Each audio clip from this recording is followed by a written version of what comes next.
guys, dito nga pala ako sa Timberland Restaurant and Resorts. Alam nyo guys, may mga time pala na kailangan din natin mag-relax.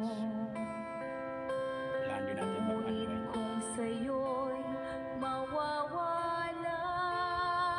Kasi maiksi lang ang buhay eh. Mabilis lang lumipas ang panahon. Pero yung mga memories na maaari mong makita, maranasan, guys, walang kapalit na walang kapalit na ligaya, saya.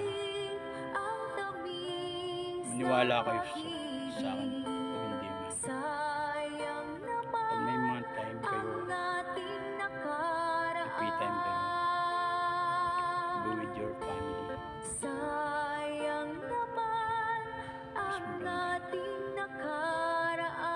Para kung darating man ang araw na it's not too late for us to go, or magkahiwalay na kayo, or even we go to another,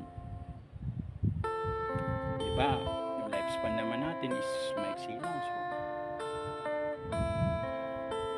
enjoy natin yung life na kung anong mayroon dito sa mundong to.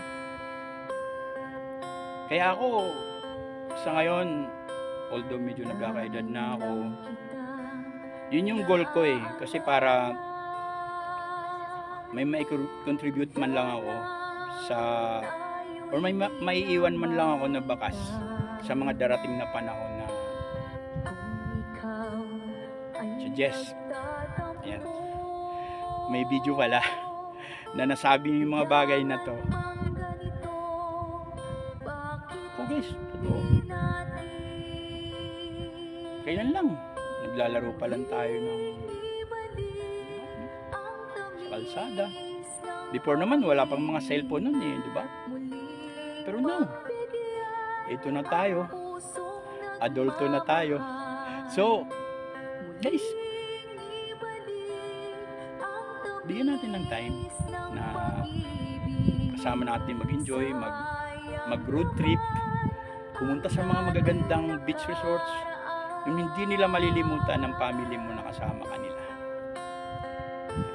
Yun ang maganda guys. Ako ito, may free time ako ngayon. Ito, pumasyal ako rito sa Timberland. At nandito kami sa view deck ng Timberland na may coffee shop dito, merong restaurant. Maganda guys, ang ganda ng view. Meron pa akong iaano sa inyo, ibabahagi sa inyo na view. Sa follow nyo lang guys. Maraming salamat.